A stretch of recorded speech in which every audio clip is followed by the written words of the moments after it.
انہیں پتا یہ بھی فقیر ہے میں بھی فقیر ہوں, اس سے کیا مانگوں گا. اندھے کے آگے روئے اپنے دیدے کھوئے, وہ حال ہے. اس سے کیا ملے گا, یہ تو خود فقیر ہے. وہ جو آیا ہے اس کی جیب میں 4 پیسے ہیں, چلو دونوں جا کے اس سے مانگتے ہیں. اور کائنات کے اندر مالک کیا فرماتا ہے ہمارے لیے اصول بیان کرتے ہوئے, انتم الفقراء, تم سارے فقیر ہو اس داتا کے, اس الہ کے, اس مشکل کشا کے, اس حاجت روا کے, اس بندہ نواز کے, اس غریب نواز کے, اس بندہ پرور کے. تم سارے مانگتے ہو. جب پوری انسانیت مانگتی ہے اللہ کی تو فقیر کو فقیر سے تو نہیں مانگنا چاہیے نا. سارے اللہ کے در کے مانگتے ہیں, اور تمام خزانوں کی کنجی اللہ کے ہاتھ میں ہے. لہو ما فی السماوات و ما فی الارض, زمین و آسمان میں جو کچھ ہے وہ سب اللہ کا ہے. وَلَهُ الْحَمْدُ فِي الْآخِرَةِ, آخرت میں بھی تمام تعریفیں اسی اللہ کے لیے ہوں گی, تمام تعریفیں اس الہ مالک اور خالق کے لیے ہوں گی. دنیا میں بھی تمام تعریفیں اللہ کے لیے, اور آخرت کی تمام تعریفیں بھی اللہ کے لیے. وَهُوَ الْحَكِيمُ الْخَبِيرُ, وہ بڑی حکمت والا اور ہر چیز کی خبر رکھنے والا. الحمد, اس سے مراد وہ تمام تعریفیں ہیں جو آسمانوں اور زمینوں کے درمیان ہو سکتی ہیں. آسمانوں اور زمینوں کے درمیان جتنی تعریفیں ہو سکتی ہیں ان تمام تعریفوں کا حقدار ایک اللہ ہے. سب تعریفوں کا حقدار صرف اللہ ہے جو آسمان اور زمین اور ان میں پائی جانے والی ہر چیز کا مالک ہے. ہر چیز کے خزانے اللہ کے پاس ہیں, اولاد کے خزانے, رزق کے خزانے, علم کے خزانے, ہر چیز کے خزانے اللہ کے پاس ہیں. اور ہم سارے مانگتے ہیں تو ان منگتوں کو چاہیے اپنے جیسے فقیروں کے در پہ نہ گرے, بلکہ جو حقیقی خالق و مالک و رازق ہے, خزانوں کا مالک ہے, جو حقیقی گنج بخش ہے, اس سے آ کے سوال کرے. جو مر کے قبروں میں دفن ہو گئے وہ گنج بخش نہیں, ان کے تو اپنے یتیم ہو گئے, ان کی بیوییں بیوہ ہو گئی, ان کے مال وراثت میں بٹ گئے, تقسیم ہو گئے, ان کے پلے میں کچھ نہیں, وہ مانگتے ہیں. گنج بخش نہیں ہے, گنج بخش صرف اللہ ہے. اور جس طرح دنیا کی زندگی میں صرف وہ مالک تمام تعریفوں کا حقدار ہے, قیامت کی زندگی میں بھی, آخرت کی زندگی میں بھی, اس دنیا کے اختتام کے بعد جو زندگی آنے والی ہے اس میں بھی تمام تعریفوں کا حقدار صرف اللہ ہے. اہل جنت جب اپنے اللہ کے فضل و کرم سے جنت میں داخل ہوں گے, اے اللہ تجھے تیرے پیارے چہرے کا واسطہ ہے, ہم جتنے یہاں بیٹھے ہیں ہم سب کو اپنی رحمت سے, اپنے فضل سے, اپنے کرم سے جنت الفردوس میں محمد کریم کا پڑوس عطا فرمانا. اے اللہ تجھے تیرے پیارے چہرے کا واسطہ ہے, ہم جتنے یہاں بیٹھے ہیں تیرے گھر میں تیرے در کے سوالی اور فقیر بن کے تجھ سے مانگتے ہیں, تیرے منگتے ہیں مولا. ہم سب کو قیامت کے دن پیارے نبی کریم محمد الرسول اللہ صلی اللہ علیہ وسلم کے جھنڈے کے نیچے جنت الفردوس میں آپ کے پڑوس میں جگہ عطا فرمانا. اہل جنت جنت میں جائیں گے, جنت میں داخل ہوں گے تو ان کی زبان پہ کیا ہوگا, ان کا ترانہ کیا ہوگا, وہ جملے کیا کہیں گے؟ وَقَالُوا الْحَمْدُ لِلَّهِ الَّذِي صَدَقَنَا وَعْدَهُ, وَقَالُوا الْحَمْدُ لِلَّهِ. اہل جنت جنت میں داخل ہوتے ہوئے کہیں گے ساری تعریفیں اللہ کے لیے, الحمدللہ الذی صدقنا وعدہ, ساری تعریفیں اس اللہ کے لیے جس اللہ نے ہم سے کیا ہوا وعدہ پورا کر دیا, سچا کر دکھایا. اور ہم سے وعدہ کیا ہے کہ تم اس دنیا پہ رہتے ہوئے شریعت محمدیہ پہ عمل کرو, عبادت اللہ کی کرو, اتباع محمد الرسول اللہ صلی اللہ علیہ وسلم کی کرو. یہ دنیا 60 سال 70 سال 80 سال گزر جائے گی, اگر تم نے اللہ کی عبادت میں کسی اور کو شریک نہ ٹھہرایا, محمد کریم صلی اللہ علیہ وسلم کی اطاعت میں اتباع میں کسی اور کو ساجی اور شریک نہ بنایا, بلکہ پوجا تو اللہ کو, پوجا کا ہر طریقہ پوچھا تو محمد الرسول اللہ کو, تو اللہ کا وعدہ ہے جو انسان ایسا کرے گا میں اس کو جنت میں داخل فرما دوں گا.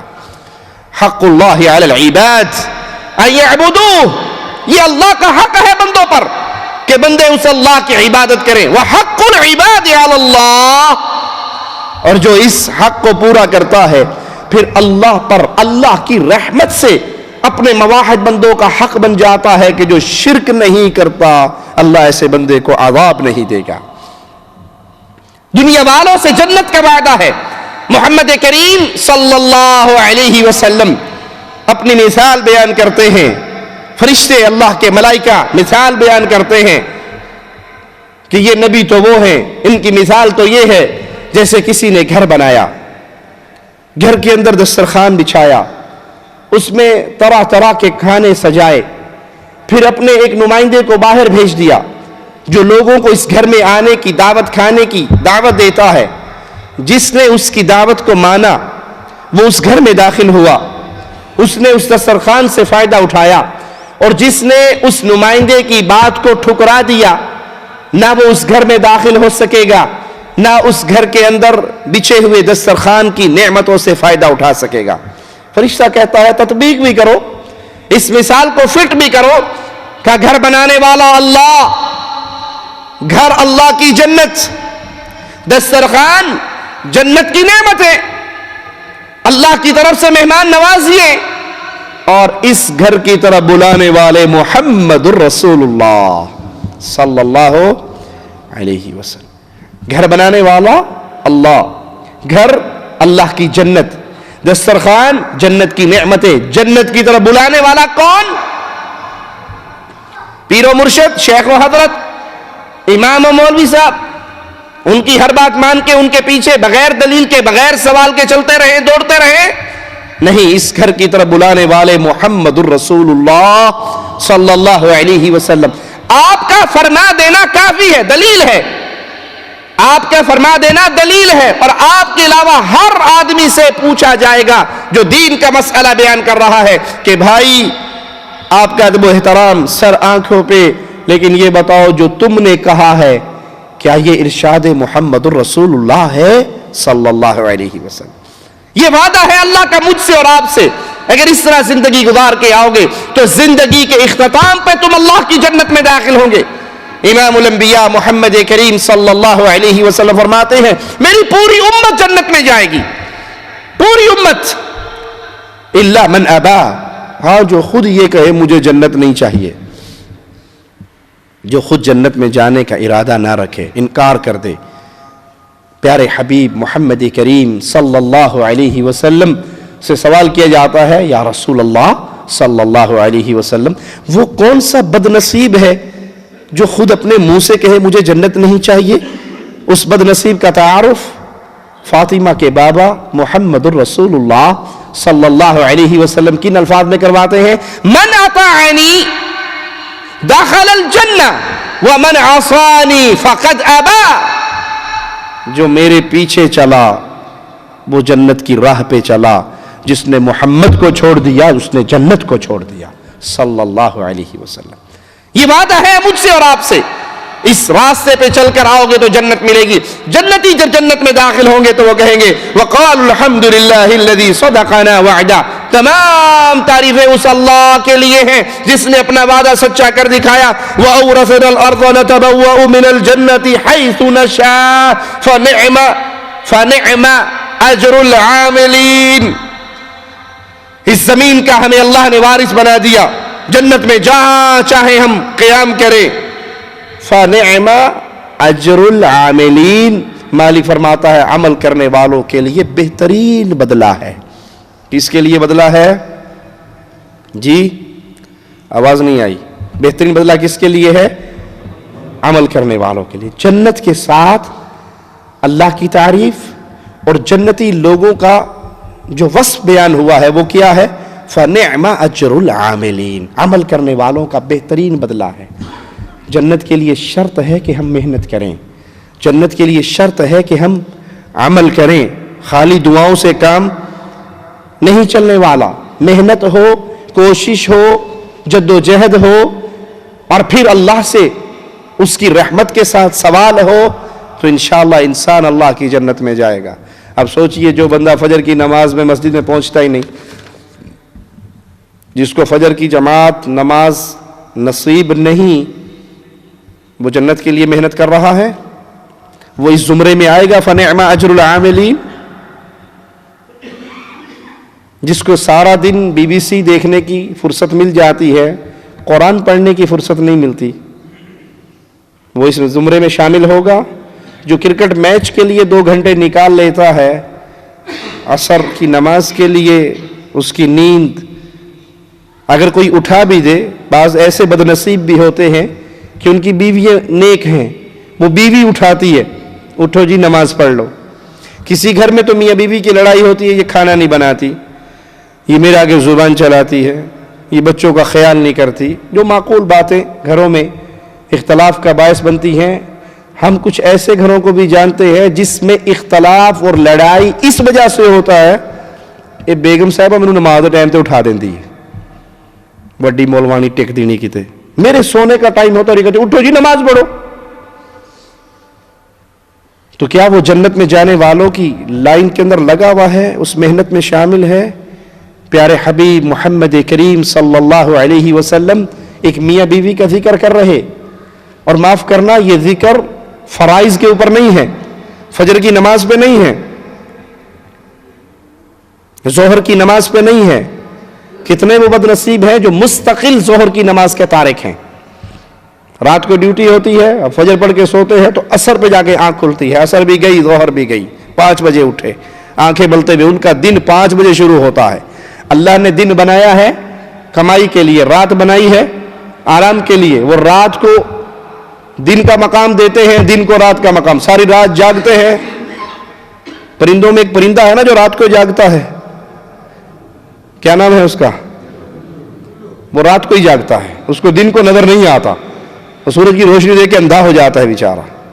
اور یہاں بھی اسی جانور کے انسانوں نے اپنا طریقہ اپنا لیا، رات کو 3 بجے فون کرو گے تو پہلی بیل پہ اٹھا لیں گے، السلام علیکم خیریت سے ہیں، اور دن میں 12 بجے بھی فون، 11 بجے کرو، نیندر دے ٹائم تو تنگ کرتا رہنا یار، تینوں پتہ نہیں سون دا ٹائم ہے۔ انا للہ و انا الیہ راجعون۔ پیارے نبی فرماتے ہیں ایک عورت اپنے خامن کو اٹھاتی ہے تہجد کی نماز کے لیے، اور وہ اٹھنے میں سستی کرتا ہے تو یہ پانی تھوڑا لے کے اس کے منہ پہ چھینٹے مارتی ہے کہ اٹھو نماز پڑھ لیں۔ یا بیوی سوئی ہوئی ہے تو نیک خامد اٹھتا ہے تہجد کے لیے، اپنی بیگم کو اٹھاتا ہے، وہ نہیں اٹھتی تو پانی کے چھینٹے اس کے چہرے پہ مارتے ہیں۔ یا فرض نماز کا ذکر نہیں، اب تو گھروں کی لڑائی کے اسباب یہ بن چکے ہیں کہ یہ ظہر پہ ہمیں اٹھاتی ہے، یہ نماز کے لیے ہمیں اٹھاتی ہے، اور ہم جب اٹھیں گے دیکھیں گے پھر ساری اکٹھی پڑھ لیں گے، ابھی تو سونے کا ٹائم ہے، سونے دیجئے۔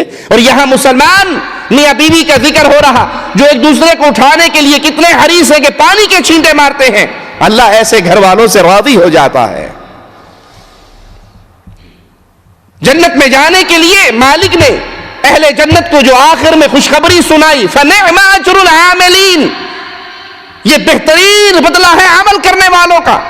فَنِعْمَ أَجْرُ النَّائِمِينَ نہیں کہا یہ بہترین بدلہ ہے سونے والوں کا، لاعبین نہیں کہا کہ یہ بہترین بدلہ ہے کھیلنے والوں کا، عاملین کہا۔ اس جنت کے لیے عمل ضروری ہے۔ کچھ لوگ سمجھتے ہیں جی آپ نے کہا تھا کہ وہ حدیث میں آیا ہے جو شرک نہیں کرتا وہ ضرور اللہ کی جنت میں جائے گا۔ دیکھو ہم شرک تو نہیں کرتے، کبھی قبروں پہ سجدہ نہیں کیا، کبھی غیر اللہ کی عبادت نہیں کی، کبھی غیر اللہ کو نہیں پوجا، ہم تو اللہ کی توحید کو ماننے والے۔ نماز دعا کرو، دعا نماز دی اللہ توفیق دے، شرک کبھی نہیں کیتا، یہ کنفرم بات ہے۔ بھائی آپ مستقل نماز کے تارک ہیں، ایک کافر میں اور عام میں کیا فرق ہے؟ آپ سے تو وہ منافق اچھے ہیں جو کم از کم نماز پڑھتے تھے، اگرچہ وہ دکھلانے کے لیے پڑھتے تھے، پڑھتے تو تھے۔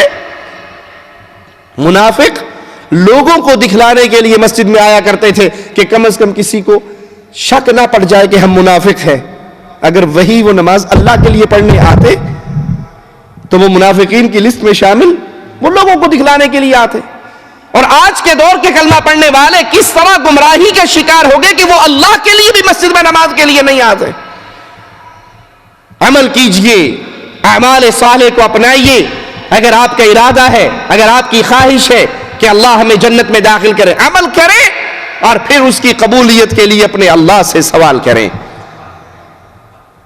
صحیح بخاری میں رسول اللہ صلی اللہ علیہ وسلم کا ایک یہودی بچے کے ساتھ ایک قصہ مذکور ہے، آئیے اس پہ غور کرتے ہیں۔ پیارے حبیب صلی اللہ علیہ وسلم کو خبر ملتی کہ ایک یہودی بچہ اپنے گھر میں بیمار ہے، یہ آپ کی خدمت کیا کرتا تھا، آپ کی خدمت میں رہا کرتا تھا، آپ اس کے گھر اس کی عیادت کے لیے چلے گئے، اور اس حدیث سے کیا ثابت ہوا کہ اگر آپ کا پڑوسی کافر بھی ہے اور وہ بیمار ہے تو اس کی عیادت، یہاں تو مسلمان کی بیمار پرسی نہیں کرتا، پتہ بھی ہے بھائی بیمار ہے، لیکن توفیق نہیں ہے کہ اس کو جا کے عیادت کے چند الفاظ کہیں، اس کو دعا دیں۔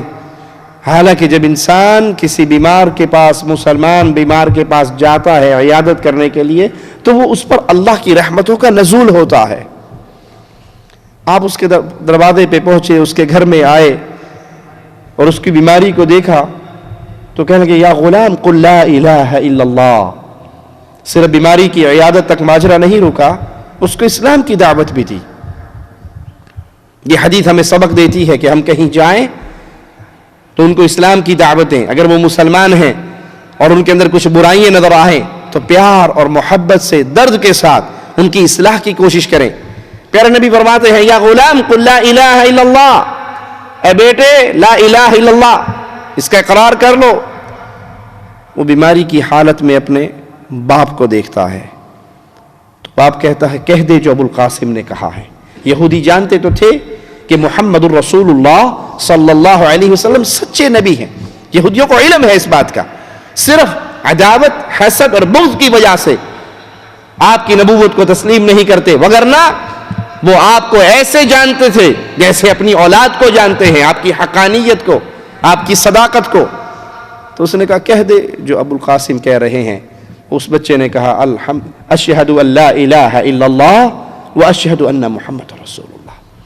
پیارے حبیب صلی اللہ علیہ وسلم اس کے پاس سے اٹھتے ہیں، اس کا کلمہ سنتے ہیں، شہادتین کے اقرار سنتے ہیں، آپ کی مبارک پیاری زبان حرکت میں آتی ہے اور آپ کیا الفاظ کہتے ہیں سنیے، الحمدللہ الذی انقذہ من النار۔ تمام تعریفیں اس اللہ کے لیے ہیں جس اللہ نے اس کو جہنم کی آگ سے محفوظ کر دیا، بچا لیا۔ اور ایک روایت میں ہے تمام تعریفیں اس اللہ کے لیے ہیں جس اللہ نے میرے ذریعے اس کو جہنم کی آگ سے بچا لیا۔ تو تعریفوں کا مستحق اللہ ہے، اس جہاں کے اندر بھی اور اگلے جہاں میں بھی تمام تعریفیں اس کا حقدار اللہ مالک ہے۔ ابو داؤد میں پیارے نبی محمد کریم صلی اللہ علیہ وسلم کا یہ فرمان موجود ہے، آپ اپنی امت کو درس دے رہے ہیں کہ تم میں سے اگر کوئی کپڑا پہنے، لباس پہنے، تو اس لباس پہنتے وقت الفاظ کیا کہے، الحمدللہ الذی کسانی ھذا ورزقنیہ من غیر حول منی ولا قوہ۔ تمام تعریفیں اس اللہ کے لیے جس اللہ نے مجھے یہ عطا کیا، یہ کپڑا مجھے پہنایا، اور میری کسی ذاتی قوت اور طاقت کے بغیر اللہ نے مجھے عطا کیا۔ ہمارے پاس جو کچھ بھی ہے وہ کس کا دیا ہوا ہے؟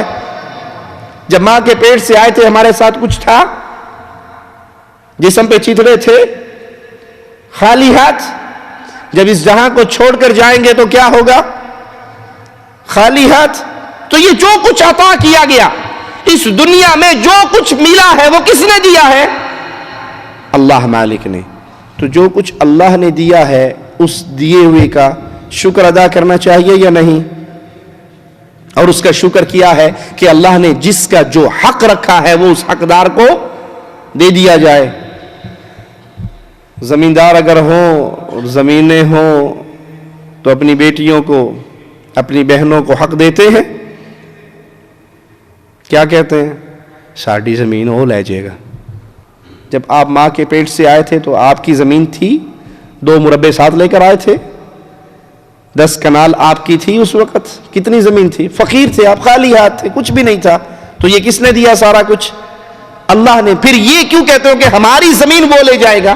بھائی یہ زمین آپ کو اللہ نے دی، یہ مال آپ کو اللہ نے دیا، یہ تجارت کے ذریعے جو کچھ آپ کو ملا اس کا عطا کرنے والا مالک ہے۔ اب اللہ نے اس میں جس کا حق رکھا ہے، وہ بیوہ ماں کا حق ہو، وہ بچیوں کا حق ہو، وہ عورتوں کا حق ہو، وہ یتیموں کا حق ہو، وہ تمام حقوق رکھنے والا بھی اللہ ہے۔ تو اس کا شکر یہ ہے اللہ کے کیے ہوئے عطا کیے ہوئے مال کا کہ اس میں سے اللہ نے جس جس کا جو حق رکھا ہے وہ اس کو دے دیا جائے۔ صحیح بخاری میں پیارے حبیب محمد کریم صلی اللہ علیہ وسلم کی معراج کی رات کا ایک واقعہ مذکور ہے۔ پیارے نبی علیہ الصلوۃ والسلام کے سامنے شراب اور دودھ، یہ دو چیزیں پیش کی گئی معراج کی رات۔ نبی کریم صلی اللہ علیہ وسلم نے دودھ اٹھا لیا اور دودھ پی لیا۔ جبرائیل علیہ الصلوۃ والسلام یہ منظر دیکھتے ہیں اور ان کی زبان سے جملہ کیا نکلتا ہے، سنیے، الحمدللہ الذی ہداک للفطرہ، تمام تعریفوں کا حقدار وہ اللہ ہے جس نے آپ کی رہنمائی کی فطرت سلیم کی طرف، فطرت کی طرف۔ آپ نے شراب نہیں اٹھائی، آپ نے دودھ اٹھایا، اور اگر آپ شراب اٹھا لیتے اور شراب پی لیتے تو آپ کی ساری امت ہلاک ہو جاتی، گمراہ ہو جاتی۔ تمام تعریفیں اس اللہ کے لیے ہیں جس اللہ نے آپ کی فطرت کی جانب رہنمائی کی اور آپ نے دودھ کو لیا۔ اس لیے پنجاب کے بڑے لوگ دعا دیا کرتے تھے، اب بھی دیتے ہیں، رب دودھ پتر وچ تھوڑ نہ کرے۔ ایک دودھ میں اللہ کمی نہ کرے، تمہارے گھر میں دودھ رہے، اور ایک بیٹوں میں اللہ کمی نہ کرے، اللہ دودھ بھی عطا فرمائے اور بیٹے بھی عطا فرمائے۔ اب تو دودھ پینے کا تصور ختم ہو گیا نا، جب سے یہ لپٹن چائے آئی ہے۔ وہ دیہات کے اندر چائے بنا لو۔ آپ کو دودھ کے حوالے سے ایک عجیب بات بتاؤں، ہر چیز کے کھانے اور پینے پر شریعت اسلامیہ نے ہمیں کیا درس دیا ہے؟ وہ کھانا کھائیں، وہ پانی پئیں، وہ پھل کھائیں، جو مرضی دنیا کی چیز کھا لیں، کیا کہیں؟ الحمدللہ۔ کیا کہیں جی؟ الحمدللہ۔ دودھ پینے کی دعا کسی کو یاد ہے؟ جب دودھ پیے تو پھر کیا دعا پڑھے؟ لگتا ہے ساری حیدرآباد دینے، دودھ کوئی نہیں پیتا، سب چائے پینے والے ہیں ہیں؟ کیا دعا ہے جی؟ آواز آئی تھی یہ کبھی؟ اللہم بارک لنا فی وزدنا منہ، اللہم بارک لنا فی، اللہ جتنا دودھ پیا ہے اس پہ برکت عطا فرما، وزدنا منہ، اور بھی پلا۔ دودھ پینے کے بعد نہیں ہے کہ الحمدللہ اللہ کا شکر ہے پیٹ بھر گیا الحمدللہ، اللہ کی تعریفیں ہر وقت ہر موقع پر ہیں، لیکن یہاں پہ شریعت کیا درس دے رہی ہے؟ دودھ پینے کے بعد کو اللہم بارک لنا فی، اللہ اس کے اندر ہمارے لیے برکت پیدا فرما، وزدنا منہ، اور بھی چاہیے، ایک گلاس سے کام نہیں چلے گا، ایک کلو سے کام نہیں چلے گا، اللہ اور بھی اپنی رحمت سے عطا فرما۔ تو پیارے حبیب محمد کریم صلی اللہ علیہ وسلم معراج کی رات دودھ کا جام لیتے ہیں اور پی لیتے ہیں، تو جبرائیل علیہ السلام فرماتے ہیں الحمدللہ، تمام تعریفیں اس اللہ کے لیے ہیں جس اللہ نے آپ کی رہنمائی کی فطرت کی طرف۔ صحیح مسلم میں پیارے حبیب محمد کریم صلی اللہ علیہ وسلم کا فرمان موجود ہے کہ جب سب سے ادنا جنتی، سب سے ادنا جنتی جنت میں داخل ہوگا تو جنت کی حوروں میں سے اس کی دو بیویاں اس کے پاس آئیں گی۔ سب سے ادنا جنتی جنت میں جائے گا تو جنت میں اس کی کتنی بیویاں آئیں گی؟ دو بیویاں۔ اور جس نے یہاں دنیا میں دو بیویاں نہیں کی اس کو تجربہ رہے گا وہاں ان دو سے کیسے ڈیل کرنی ہے۔ تو بھائی یہاں 2 کرو 3 کرو 4 کرو تاکہ وہاں بھی آپ جنتی مخلوق ہو، جنت کے اندر بھی 2 مل رہی ہیں، تو یہاں ایک کے ساتھ ہی ساری عمر گزر گئی تو خیر نصیب کی بات ہے۔ جنتی جنت میں جائے گا تو جنت کی 2 بیوییں حوریں اس کے پاس آئیں گی اور اس کے پاس آ کر کہیں گی کیا؟ الحمدللہ الذی احیاک لنا واحیانا لک، تمام تعریفیں اس اللہ کے لیے ہیں جس اللہ نے تجھے ہمارے لیے زندہ کیا اور ہمیں تیرے لیے زندہ کیا۔ اللہ نے تجھے ہمارے لیے اور ہمیں تیرے لیے زندگی بخشی، اس اللہ کے لیے تمام تعریفیں ہیں۔ اللہ کے ملائکہ، اللہ کے فرشتے ہر وقت اللہ کی حمد و ثنا اور اللہ کی پاکی بیان کرتے ہیں۔ مالک کا فرمان سنیے، ان الذین عند ربک لا یستکبرون عن عبادتہ ویسبحونہ ولہ یسجدون، یقیناً جو تیرے رب کے نزدیک ہیں وہ اس کی عبادت سے تکبر نہیں کرتے۔ جو اللہ کے قریب ہے، اللہ کے نزدیک ہے، یعنی اللہ کے ملائکہ، وہ اللہ کی عبادت سے تکبر نہیں کرتے۔